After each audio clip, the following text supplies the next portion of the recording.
Le podcast Ad Vitam existe grâce à vos contributions. C'est une association, Ad Vitam Prévention. Votre participation nous aide à promouvoir la médecine préventive et à produire des épisodes de qualité. N'hésitez pas à faire un don pour soutenir l'aventure. Rendez-vous sur la cagnotte des proches en tapant Ad Vitam. Merci. Ad Vitam, le podcast de médecine préventive. Environ 70% des maladies sont évitables. La médecine préventive, c'est une approche globale de la santé. Elle permet de cibler les facteurs de risque et ainsi de pouvoir limiter ou retarder l'apparition de pathologies. Dans ce podcast, avec l'expertise d'intervenants de qualité, nous décryptons sans tabou les données de la science auxquelles nous confrontons différents points de vue. Nous expliquons, avec bienveillance et empathie, quels sont les éléments pour devenir acteur de votre santé, de manière positive, quel que soit votre âge. Je suis le docteur Sarah Langer, médecin généraliste et gériatre depuis plus de 15 ans. Bienvenue dans Ad Vitam, le podcast de médecine préventive. Aujourd'hui, je suis ravie d'accueillir Charlotte Jacouré-Platonov, qui est diabétologue endocrinologue et qui travaille sur l'hôpital de La Rochelle, ainsi que dans son cabinet de ville, et qui est aussi coordinatrice des programmes d'éducation thérapeutique, comme le diabète et d'autres maladies chroniques. Vous nous écoutez et vous vous posez la question de est-ce que je suis diabétique ? Est-ce que je suis en voie de devenir diabétique ? Est-ce que je peux faire machine arrière sur un diabète pour lequel j'ai déjà des thérapeutiques ? C'est ce que nous allons aborder aujourd'hui avec Charlotte. On va effectivement voir d'une manière préventive qu'est-ce qu'on peut faire pour éviter un diabète, puisque c'est possible, et comment on peut faire pour effectuer un retour en arrière. Le diabète, ça fait peur. L'enjeu, c'est justement de se dire qu'il y a des possibilités pour pouvoir contrecarrer cette maladie qui peut arriver. Essentiellement, on parle ici de diabète de type 2. C'est un diabète qui arrive avec l'âge, aux alentours en général des 40 ans, que je compare avec le diabète de type 1, qui est plutôt une maladie auto-immune, quand il n'y a plus du tout d'insuline. Mais ça, Charlotte nous réexpliquera. L'enjeu, c'est qu'est-ce qu'on peut faire en prévention pour éviter ce diabète, ou en tout cas pouvoir le contrecarrer. Ce sont des choses finalement qui sont simples mais qui sont difficiles à appliquer dans le quotidien. On va essayer de vous aider là-dessus pour que justement vous en fassiez des outils simples et que vous puissiez optimiser votre santé au maximum. Charlotte, par rapport à ce diabète dont je parle là, est-ce que tu peux déjà nous rappeler sur le plan de la physiologie comment ça fonctionne, à quel moment on parle de diabète, puisque le diabète, ça joue sur le pancréas. Le pancréas, lui, il synthétise l'insuline. Comment vient le problème quand on devient diabétique ? Qu'est-ce qui se passe précisément ? Bonjour à tous et merci de l'invitation pour parler de cette pathologie, effectivement, qui est une pathologie, on parle d'épidémie du diabète dans le monde. Il faut savoir que c'est en pleine ascension. Donc effectivement, il y a deux types de diabète. Le diabète de type 1, ça représente 6% des personnes présentant cette maladie. Et puis le diabète de type 2, pratiquement 94% des patients qui présentent ce diabète qui arrive, comme tu le disais, vers l'âge de 40 ans. Et c'est une pathologie qui représente près de 500 millions de personnes dans le monde, qui est en phase ascendante. Dans les années 2030, ça sera 12% de la population. Dans les années 45, ça sera presque 800 millions de personnes atteintes de cette pathologie. Et donc, pourquoi il faut en prévenir ? Parce que, quel que soit le type de diabète, le type 1 ou le type 2, lorsque cette pathologie n'est pas prise en charge correctement, elle peut s'accompagner de complications graves. C'est un enjeu de santé publique majeur, puisqu'effectivement, là, on observe une augmentation de la sédentarité chez les Occidentaux, une augmentation de l'obésité, et donc une augmentation de ce fait du nombre de diabétiques. Tout à fait. En France, c'est à peu près 5% de la population et c'est également, ça augmente avec l'âge. Donc, pourquoi il y a plus de patients diabétiques ? Parce que la population vieillit. Il faut savoir que 5% des patients en France, par exemple, ont un diabète, mais quand vous avez plus de 70 ans, c'est une personne sur 5, 20% de la population. Ensuite, il y a donc l'âge qui est un facteur, le vieillissement, et comme tu le rappelais, la sédentarité qui ne fait que s'accroître dans le monde en général, en France également, et l'activité physique, donc qui n'est pas, parce que c'est deux choses un peu différentes, l'activité physique qui n'est pas régulière, et enfin l'augmentation du surpoids et de l'obésité. En France, 33% des personnes ont un surpoids et 17% une obésité. Et chez l'enfant, c'est à peu près 18% des enfants qui sont en surpoids et 4% d'entre eux sont en obésité. Alors l'obésité, c'est quelque chose que l'on mesure en pesant les personnes et en faisant le rapport par rapport à leur taille. Et on mesure ce qu'on appelle un indice de masse corporelle qui reste normal entre 19 et 25. Et si je peux me permettre, tout le monde peut le faire, hein. C'est le poids sur la taille au carré. Exactement. Et donc là, il faut que ça soit entre 18 et 25. Voilà. Sinon, on parle de maigreur quand on est en dessous de 18 et d'obésité au-dessus de 30. De 30. De surpoids au-dessus de 25, d'obésité au-dessus de 30 et d'obésité dite morbide au-dessus de 40. Ok, et ça tu disais, donc ça c'est l'indice de masse corporelle en français. On peut aussi trouver la définition en anglais. C'est le BMI, Body Mass Index, qu'on peut retrouver sur des machines parfois. Exactement. Donc tout ça pour dire que tous ces facteurs-là sont des facteurs qui expliquent pourquoi il y a de plus en plus de personnes qui ont un diabète. Et donc, pour revenir sur la physiopathe, qu'est-ce qui se passe ? La physiopathologie, donc. Pardon, Comme ça, on peut expliquer à tous nos auditeurs ce qui se passe précisément au niveau des organes et comment ce diabète apparaît. Qu'est-ce qui se passe dans les mécanismes au sein de nos cellules, au sein de notre pancréas, avec nos hormones ? Qu'est-ce qu'il arrive pour qu'on devienne diabétique ? Comment ça se crée, cette maladie ? Alors, si on parle du diabète de type 2, oui, le diabète le plus fréquent, en fait, au tout début, la machine fonctionne bien, mais on lui demande beaucoup d'efforts. On lui demande beaucoup d'efforts, pourquoi ? Parce que on prend, souvent ça se souvient vers 40 ans, on prend un peu de poids, on bouge moins. Donc la glande qui gère la glycémie, le taux de sucre, s'appelle le pancréas. Cette glande fabrique une hormone qu'on appelle l'insuline. Et c'est cette hormone qui permet, c'est comme une sorte de clé, ça permet de faire entrer les sucres qui sont dans le sang, donc permet de faire entrer ce sucre dans les cellules et de nourrir comme ça les cellules de chacun de nos organes. Donc au départ, cette clé, elle marche mal. C'est-à-dire qu'on a de l'insuline quand on est diabétique de type 2, on en fabrique même parfois beaucoup, plus que la normale, parce que on a besoin de faire rentrer ce sucre dans les cellules, mais il y a ce qu'on appelle une résistance des organes à cette insuline. C'est-à-dire que l'insuline est là, elle ouvre à moitié la porte et le sucre entre à moitié. Donc, à un moment donné, eh bien, le sucre reste dans le sang et c'est pour ça qu'on a des glycémies qui commencent à augmenter. La glycémie, ça va être le dosage qu'on effectue sur une prise de sang qui est toujours effectuée à jeun, le matin, on n'a pas mangé depuis la veille au soir, et donc on peut se rendre compte de ce taux de sucre dans le sang, la glycémie, et on peut mesurer à peu près à combien elle se situe. Quand on est dans des normales, on est en dessous de combien pour aider tous les gens qui nous écoutent à regarder leur analyse ? Alors, en dessous de 1,10 g, c'est normal. 1,10 g, on parle d'intolérance au glucose ou de prédiabète. Et au-dessus d'1,26 g, on parle de diabète. Qu'on recontrôle en général sur une deuxième mesure pour valider qu'il s'agit bien d'un diabète. Tout à fait. Il faut faire 2 glycémies à jeun pour vérifier qu'on a un diabète. Mais on peut très bien faire une glycémie et ne pas être à jeun.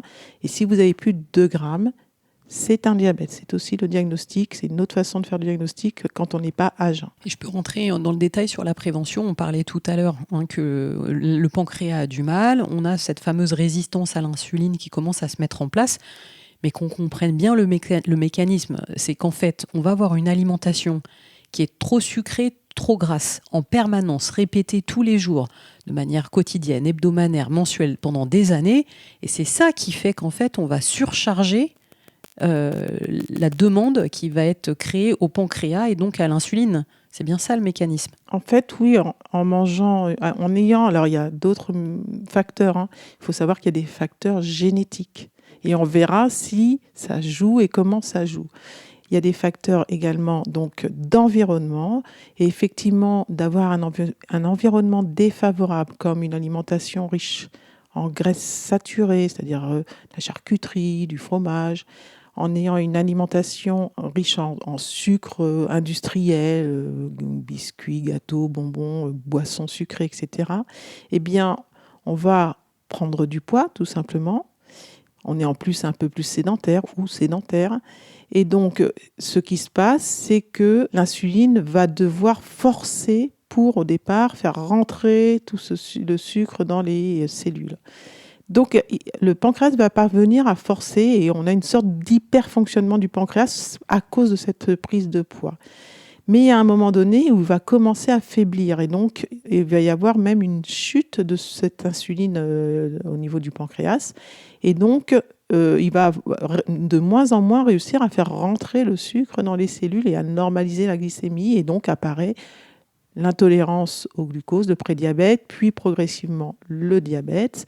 Et enfin, au bout d'un certain nombre d'années, souvent au bout de 10 ans ou 15 ans, eh bien, le pancréas commence carrément à moins fabriquer d'insuline, comme dans le diabète de type 1. Et là, la glycémie est encore plus élevée. C'est pour ça qu'on peut... Donc nous, on met un traitement médicamenteux quand on a une glycémie qui va être trop élevée et qu'on n'arrive pas avec les gens à contrecarrer le phénomène parce qu'il n'y a pas d'activité physique qui est mise en place, il n'y a pas de rééquilibrage alimentaire. Donc on met en place un médicament, parfois 2, parfois 3, parfois 4, parce qu'on n'arrive pas, il faut qu'on contrecarre cet effet de l'insuline. Et effectivement, après, à distance, comme tu le dis très bien, une diminution de cette insuline. Et c'est pour ça que dans un diabète de type 2, on peut être amené à donner de l'insuline plus tard. Même insuline qu'on donne chez le diabétique de type 1, qui, lui, n'a pas du tout d'insuline synthétisée par le pancréas. Exactement. Donc, c'est une pathologie qui est évolutive, mais évolutive, on va dire, dans les deux sens. C'est-à-dire qu'elle va s'aggraver en termes de réponse de l'insuline du pancréas, ça va s'aggraver au fil du temps.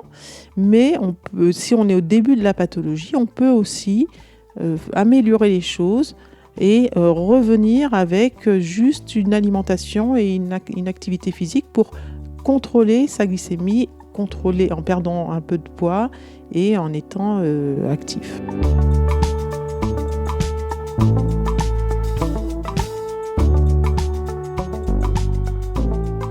Mais l'enjeu principal, qui m'est très cher dans ce podcast de médecine préventive, c'est de dire que tout ça est réversible.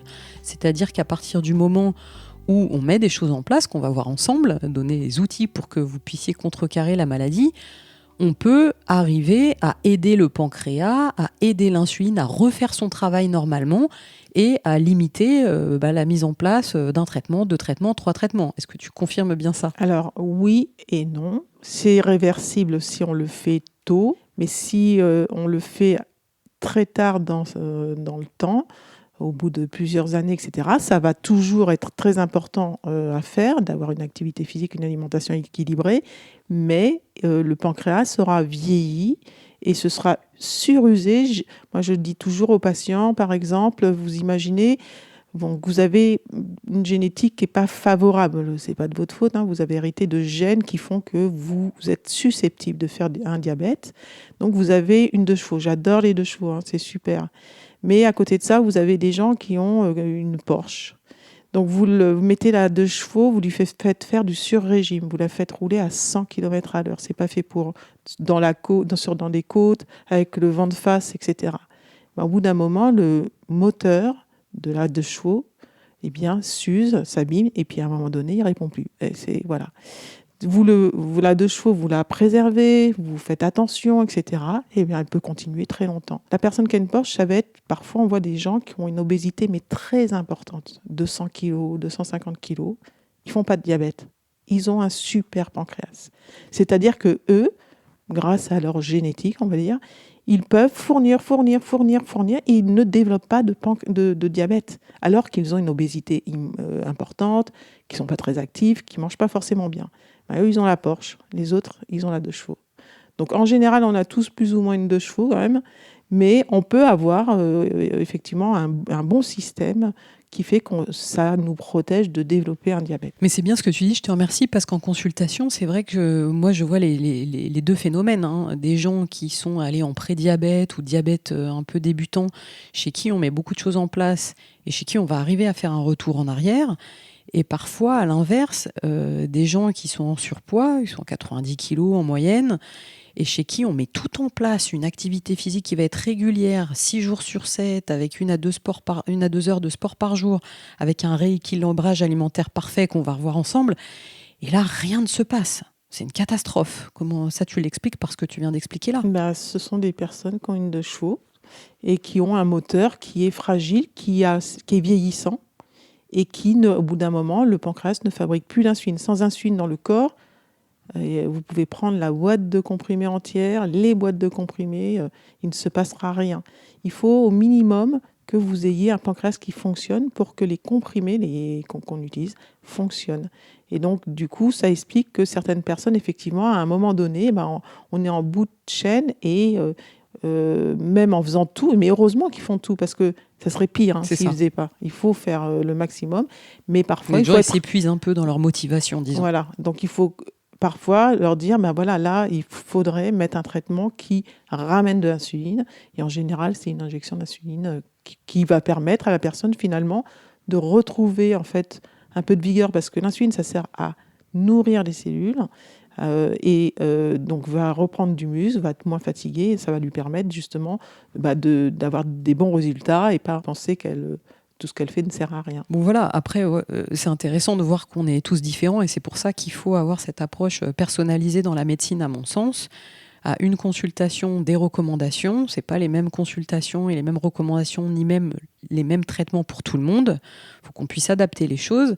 Mais par contre, voilà, les consignes qu'on donne là, les outils qu'on veut vous donner, sont des outils qui peuvent servir pour tous. Quand on parle de rééquilibrage alimentaire, parce qu'on déteste, Charlotte, tu confirmes bien qu'on déteste le mot régime. Ah oui, on ne parle pas de régime. On ne parle plus de régime, parce que le régime, dans nos esprits, c'est une restriction. Et à partir du moment où on est dans une thématique de restriction, on sait que c'est ultra culpabilisant pour qui que ce soit de devoir se restreindre tout le temps en permanence et qu'en fait les résultats ne sont pas forcément fantastiques. Dans l'état d'esprit des gens, de mes patients, c'est, le moins l'idée reçue, c'est le moins je mange, le plus je vais maigrir. Alors qu'en fait, c'est complètement faux. Et on trouve même des gens qui sont dans la restriction en permanence qui prennent du poids. Tout à fait. En fait... Globalement, ce qu'on préconise, c'est la nourriture de monsieur et madame tout le monde. Donc, alors c'est vrai que dans nos sociétés, ça peut paraître un peu étrange, mais néanmoins, l'important, c'est le plaisir, c'est prendre le temps, cuisiner le plus possible soi-même pour éviter d'avoir une alimentation trop industrialisée, riche en sel, enrichie en sucre, enrichie en plein de choses. Et puis... de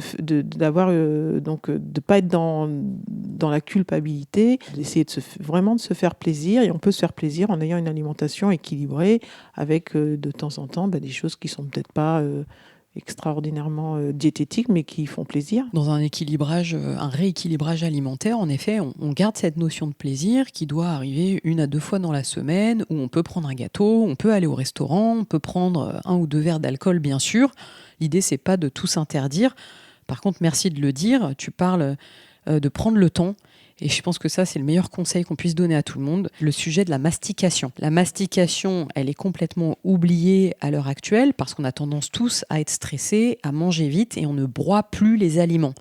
Alors qu'en fait, dans notre tube digestif, qui commence à la bouche, qui finit à l'anus, le seul endroit où on peut avoir une action volontaire sont les dents. Et quand on pense à mâcher, on envoie un signal au cerveau qu'il va falloir commencer à digérer, qu'on va envoyer des enzymes de digestion au niveau salivaire, au niveau de l'estomac, mettre un bon pH, au niveau de l'intestin. Et si on squeeze cette étape de la mastication, si on n'y pense pas, la digestion ne se fait pas bien et puis on a une sensation de satiété qui va arriver très très tardivement.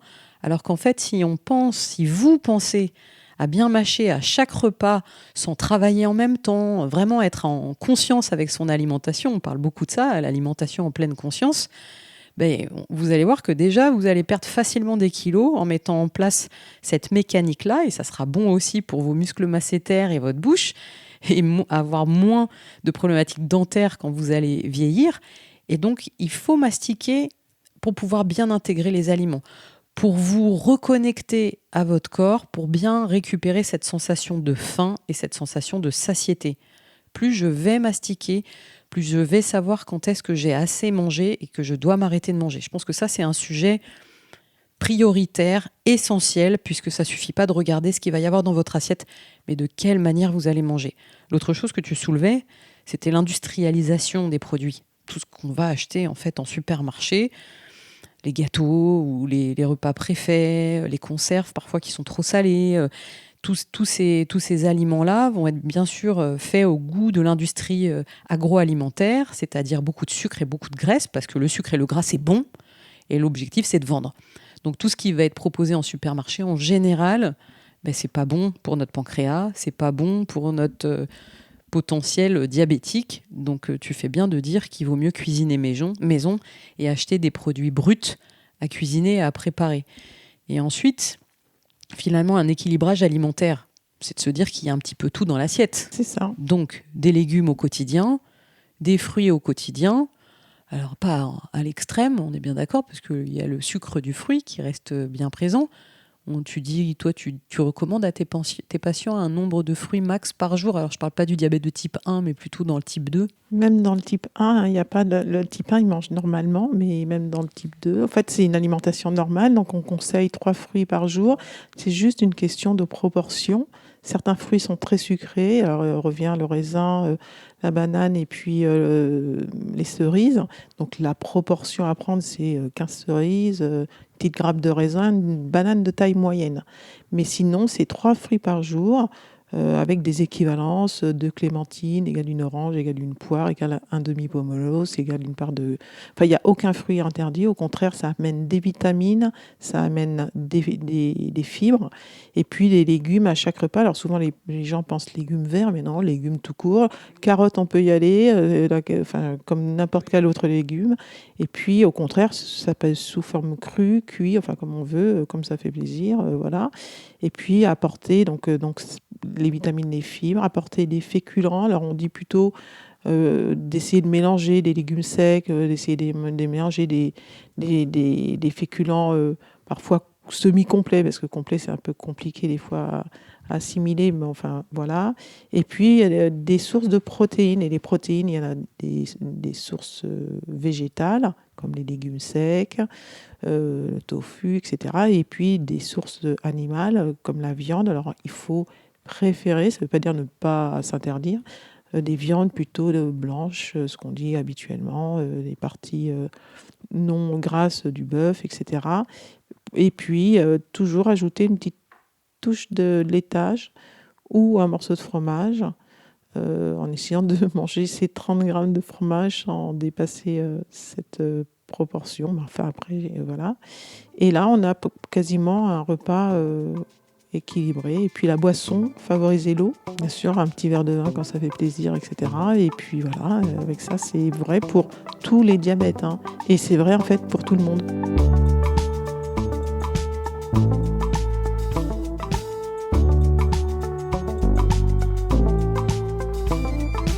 C'est vrai pour tout le monde et tu fais bien de le soulever. Alors t'évoques, si je repars sur les liquides, une des problématiques qu'on voit souvent en consultation, ça va être quand même l'abus de soda et d'alcool.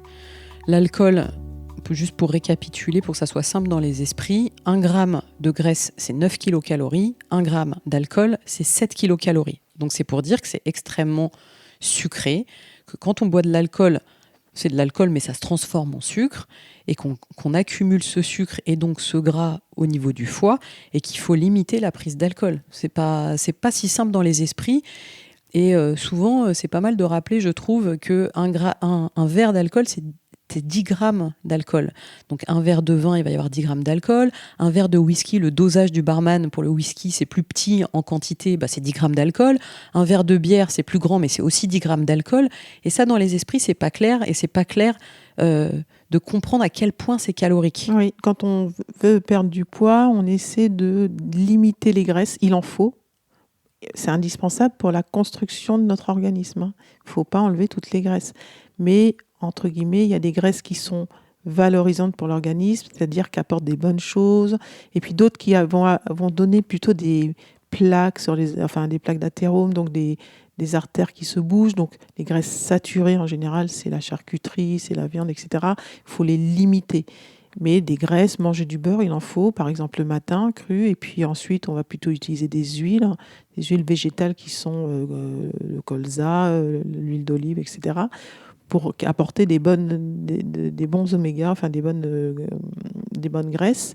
Et donc tout ce qui concerne l'alcool, il faut le limiter, parce que si on veut perdre du poids, franchement, faut l'arrêter. parce que ça dépend de sa consommation. Si on en boit très rarement, c'est pas grave. Mais si on a l'apéritif facile, ça va être l'été, enfin voilà. Et si on veut vraiment perdre, c'est vraiment très calorique. C'est quasiment aussi calorique que de manger du gras. Donc, moi, je trouve que ça vaut le coup, si on souhaite perdre du poids, de le limiter, voire de l'arrêter. Et puis, tout ce qui est graisse, il faut les limiter et apporter les bonnes graisses nécessaires à l'organisme. C'est vrai qu'en général, en nutrition, j'aime bien la phrase qui dit qu'il vaut mieux essayer de devenir gourmet plutôt que gourmand. Et en fait, on peut le faire dans l'alcool, c'est-à-dire quand on a son verre d'alcool, on peut apprendre à le déguster, à prendre le temps de le boire, peut-être à séparer 2 verres d'alcool avec un verre d'eau. Ce sont des techniques et des outils pratiques. Mais en tout cas, comme ça, on essaye de limiter la quantité d'alcool qui va être bu, sachant ce côté calorique-là. Et je rebondis sur l'alcool. On a aussi beaucoup de gens qui boivent trop de soda. Et là, c'est pareil. Dans un verre de soda, il y a énormément de quantité de sucre. Donc, si on cumule tout le sucre qui est pris sur une semaine, en général, entre l'alcool, les sodas, les gâteaux, les bonbons, tout ce qui va être pris en plus, ça fait quand même une montagne de sucre. Il faut bien penser que c'est le foie qui doit travailler sur ce sucre derrière. Je rebondis sur les graisses parce que je pense que c'est un sujet ultra pertinent aussi à aborder quand on fait un rééquilibrage alimentaire. Bien souvent, on va avoir des patients qui vont ne plus prendre de gras du tout, alors qu'en fait, on a des bonnes graisses, comme tu le dis très bien, qui sont essentielles pour nos cellules puisqu'elles vont constituer la membrane de chaque cellule et elles vont permettre un amaigrissement. Parce que nos cellules, si elles sont constituées de bonnes graisses, elles vont permettre cette communication entre les cellules qui va permettre un amaigrissement, puisque si la cellule est constituée de mauvaises graisses, comme tu disais, les acides gras trans, c'est ceux qu'on n'aime pas, c'est ceux qui sont dans les gâteaux industriels, dans les pâtes à tarte, dans les pizzas, dans tout ce qui va être apéro, chips, tout ce qui va être trop gras, que tu disais très bien, charcuterie. Si on prend ces graisses-là en excès, on n'a pas une bonne communication cellulaire, on n'a pas un amaigrissement qui peut se mettre en place, puisqu'on va cumuler ce mauvais gras. Alors qu'en fait, il y a le chapitre des bonnes graisses. Et les bonnes graisses, tu le disais très bien, ce sont les huiles, colza, olive. Ça, on peut facilement en prendre 1 à 2 cuillères à soupe par jour. L'huile de caméline aussi, qui est très riche en oméga 3. Celle-là, on l'oublie un peu, alors que c'est le Graal de l'oméga 3. Et ça, une petite cuillère à café par jour, ça aide nos cellules. Alors, en plus de ces huiles-là, les poissons gras, parce que bien souvent, maintenant, on a tendance à en parler comme étant plein de toxiques parce qu'il se charge en métaux lourds. Mais en fait, plus le poisson est petit, moins il va se charger en toxiques. Donc, on peut aller vers la sardine, le maquereau, les harengs et parfois un petit peu de saumon. Et ça, il ne faut pas hésiter 2-3 fois par semaine pour aider encore une fois nos cellules. Et je pense que c'est important de prendre le temps là-dessus parce que quand on est dans une perte de poids, on est perdu et on n'a pas les bons outils pour bien avancer dans cette prise en charge. Et il existe aussi les oléagineux qu'on aime bien en petite quantité pour nous amener des bonnes graisses. Je rebondis sur les fibres aussi, parce que les fibres, pour moi, en prévention, tout de suite, ça tilte sur la prévention du cancer du côlon. Et on sait que dans notre alimentation occidentale, on n'a pas assez de fibres. Et les fibres, on les trouve dans les légumes et dans les fruits.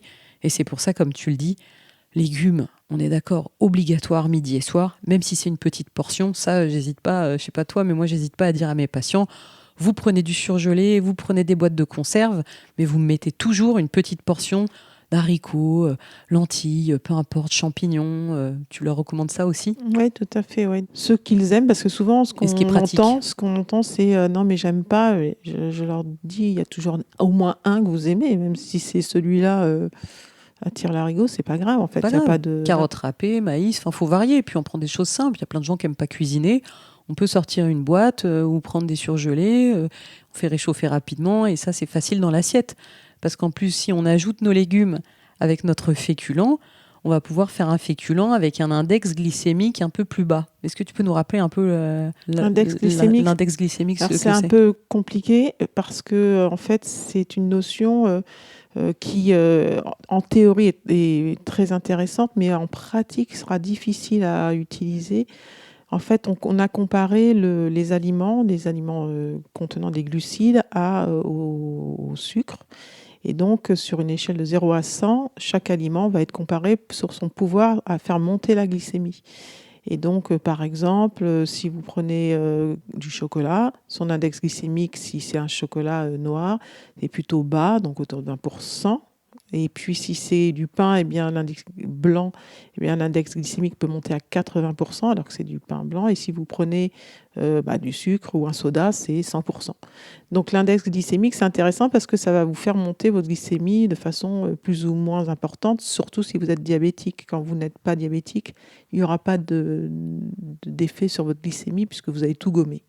Mais on peut quand même recommander aux gens qui ne sont pas diabétiques d'aller vers des index glycémiques plutôt bas pour préserver leur pancréas. Exactement. Ça, c'est la première chose. Mais un index d'un aliment séparé, c'est plus la même chose une fois qu'il est dans un repas. L'exemple typique, c'est la pomme de terre. Vous prenez une pomme de terre, vous la mangez à l'eau, elle va avoir son index glycémique assez élevé, oui. Ensuite, vous l'écrasez, son index augmente. Vous la mettez dans une poêle, vous la faites rissoler, son index augmente. Pour la même quantité, pour 100 grammes la même quantité de pommes de terre. Vous la mettez sous forme de frites, son index augmente, et vous la mettez sous forme de chips, qui est le pire du pire. Elle a un index glycémique hyper puissant. Donc un même aliment dans une cuisson différente va avoir un index différent. Et ensuite, quand cet aliment, vous le mélangez avec le reste du bol alimentaire, il va encore changer son index. Donc c'est compliqué d'être sûr de son coup quand on se dit je vais prendre un index bas, mais une fois qu'il sera cuit autrement, ça va modifier son index, et une fois que vous l'aurez mis dans votre assiette, ça va encore modifier son index. Mais néanmoins, c'est mieux, c'est vrai, de manger des index bas. C'est pas toujours possible, parce que les index bas, c'est les légumes secs, le chocolat, ça va être facile, mais voilà, on peut pas manger que du chocolat. Mais les index qui sont moyens, c'est intéressant. Et éviter les index forts, et c'est typiquement les produits sucrés industriels, quoi. Et donc voilà, donc l'index glycémique, c'est intéressant chez le diabétique. Par contre, c'est intéressant dans le diabète gestationnel, c'est intéressant à utiliser, mais c'est pas forcément facile en pratique à vraiment contrôler, quoi. Mais les bonnes bases, je pense que c'est de varier. On varie les différents féculents. Et comme tu en parlais, je pense que le côté très cuit ou peu cuit, les pâtes al dente, c'est toujours bien de faire peu cuire, parce que plus on fait cuire, plus on casse les molécules de sucre et plus on augmente l'index glycémique. Donc ça, c'est bien de se dire toujours un pain pas trop cuit, des pâtes pas cuites, du riz pas trop cuit non plus, et en préférant des céréales qui vont être plutôt semi-complètes ou complètes. Ouais. Et puis toujours ajouter une petite ration de légumes, parce que ça aussi, ça va faire diminuer l'index glycémique. Donc voilà, ça c'est des petits outils qu'on vous donne pour que ça soit peut-être un petit peu plus simple pour s'y retrouver au niveau de l'alimentation. Ça, vous pouvez l'utiliser vraiment dans le quotidien pour déjà essayer de changer quelques petites choses si ça vous a interpellé quand on en a parlé. Alors, on parle de l'alimentation beaucoup, c'est l'assiette qui compte. On va avoir des diététiciennes qui nous accompagnent bien, qui vous accompagnent bien, mais il n'y a pas que l'assiette.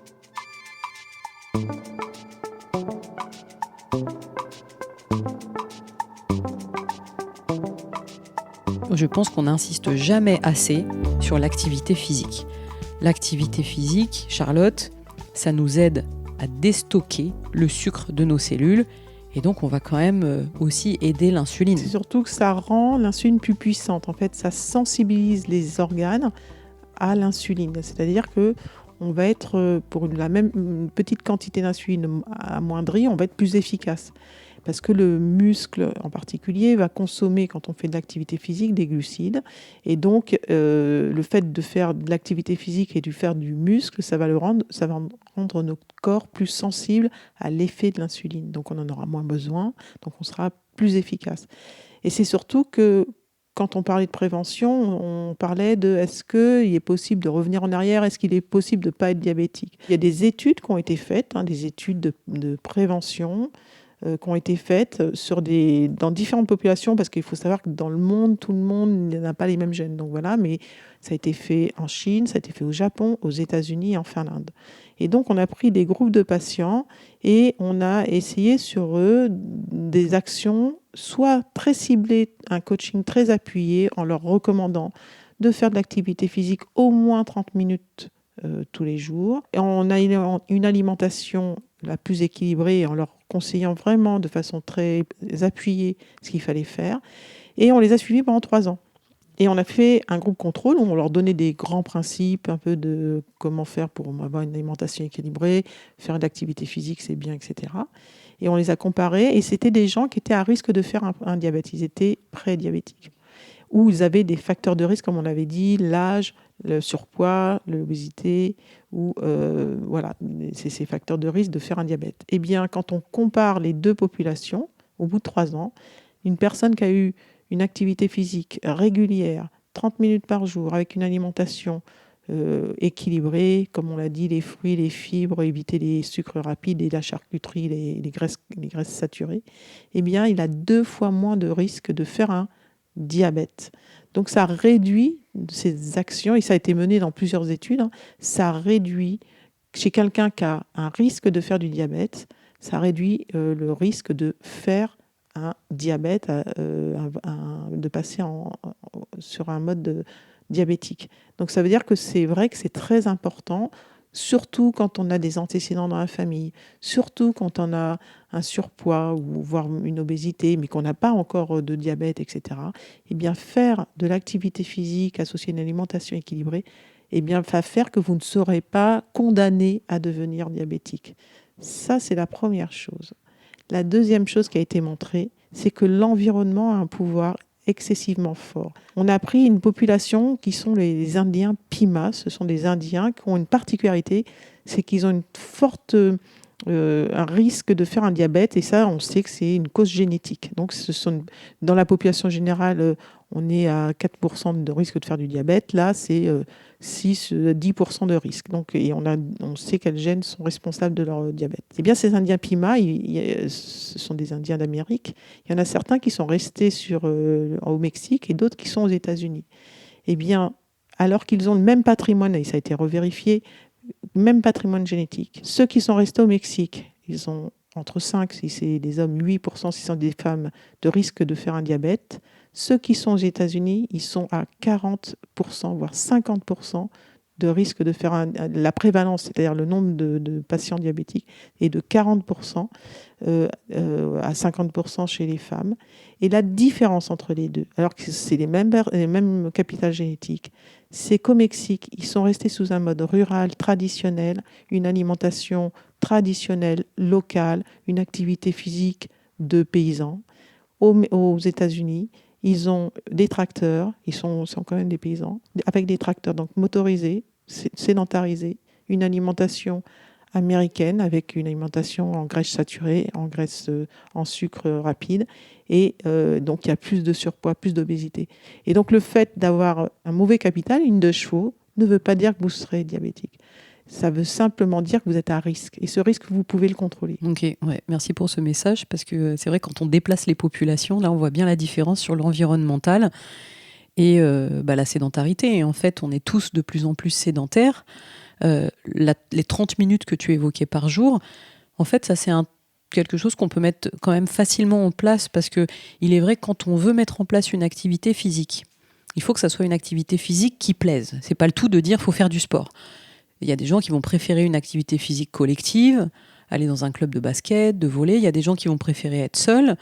Et les choses simples qu'on peut déjà mettre en place, c'est de la marche rapide. Revenons aux choses simples. Quelqu'un qui ne bouge pas assez, juste aller marcher 30 minutes par jour sur une marche rapide, on revient, on a un petit peu de sueur dans le dos, ça, on sait que ça fonctionne et que ça aide l'insuline. Je peux même dire que, parce que la marche rapide, en fait, les activités qui sont importantes, c'est l'endurance, c'est aussi de faire un peu de renforcement musculaire, et chez les personnes plus âgées, de faire des exercices d'équilibre.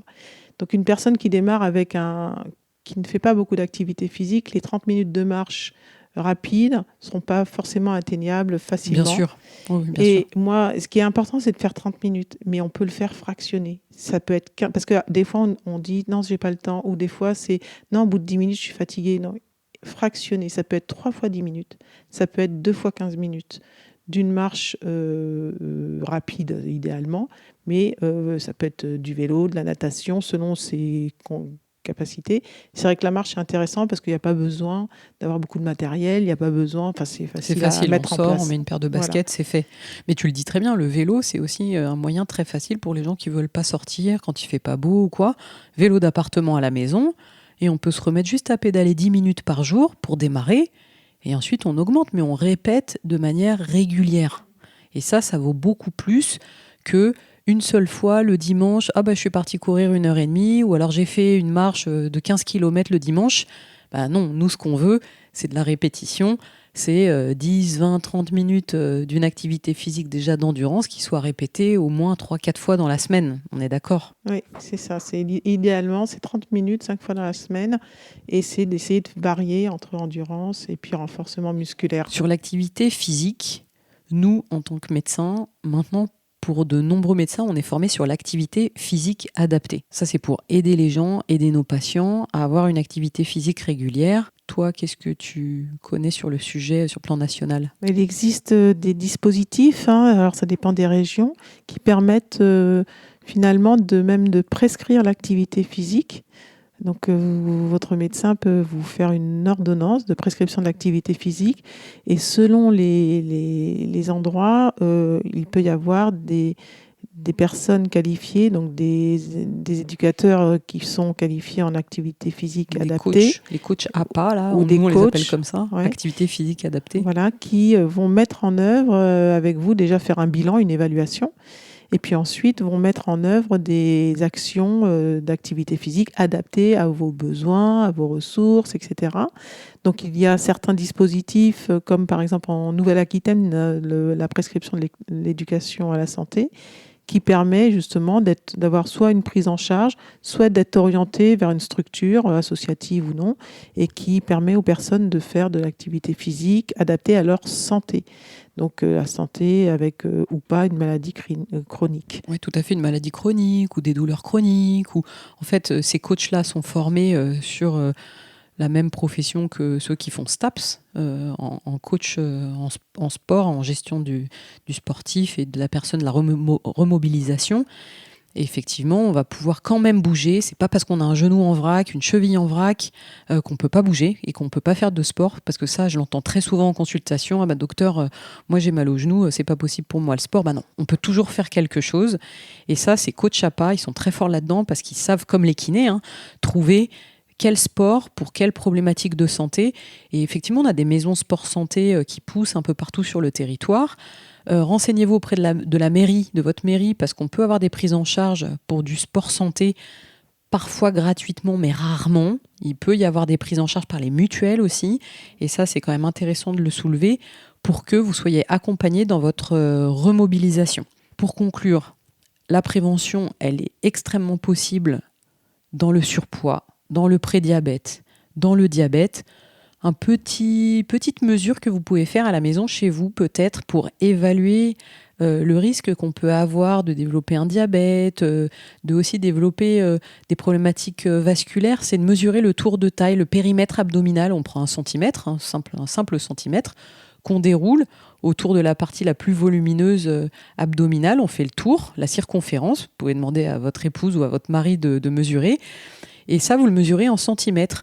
Et on sait que quand même, faut se poser la question et peut-être aller voir un médecin généraliste, un diabétologue, un cardiologue. Quand chez les hommes, on est au-delà de 102 centimètres et chez les femmes, au-delà de 88. Là, il peut y avoir des problématiques de santé qui se mettent en place comme une hypertension, comme un diabète. Et donc, je soulève quand même l'importance d'essayer de mesurer les choses pour pouvoir mettre en place des éléments qui vont aider dans la prévention. Et de la même manière qu'il ne faut pas vous en tenir non plus qu'à un indice de poids sur votre balance, parce qu'il est bien sûr essentiel de comprendre qu'on peut peser 90 kg et être en très bonne santé parce qu'on est haltérophile et qu'on a une masse musculaire qui est très présente et peu de masse graisseuse. Et à l'inverse, on peut peser 90 kg et avoir très peu de muscles et beaucoup de gras. Et ça, on peut l'avoir sur les balances qui donnent le détail d'une composition corporelle. Et ces balances sont essentielles parce que ça permet de voir l'évolution du poids dans le détail des composants corporels, parce que des fois on part sur un rééquilibrage alimentaire, les gens sont déçus, mais mon poids n'a pas bougé sur la balance, donc je lâche tout. Non, parce que si on fait le suivi, on se rend compte que bien souvent on est sur un même poids, mais qu'en fait la masse musculaire a pris la place de la masse graisseuse. C'est des patients qui vont avoir baissé leur masse graisseuse, qui ont augmenté leur masse musculaire, mais sur la balance, c'est le même résultat. Donc, il ne faut pas baisser les bras. Et tout ce que vous mettrez en place sur l'équilibrage alimentaire, sur l'activité physique régulière, même si c'est un petit peu, et chaque jour, parce que la perte de poids, ce n'est pas du jour au lendemain. Le revirement d'un diabète ou la prise en charge d'un prédiabète, c'est pareil, c'est pas du jour au lendemain, mais toutes les actions que vous mettez en place, comme tu l'as très bien dit tout à l'heure, si ces patients n'avaient rien fait, ça serait bien pire encore. Donc le mot de la fin, Charlotte, pour toi ? Le mot de la fin, ce serait tout est possible, quoi. Il faut être accompagné, il faut faire ça avec son entourage, avec ses médecins, et être motivé, mais surtout convaincu que c'est possible.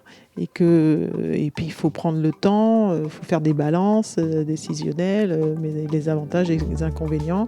Et puis souvent, on arrive à obtenir quelque chose. Il faut parfois recommencer parce qu'on a lâché, on a le droit, et puis il faut continuer.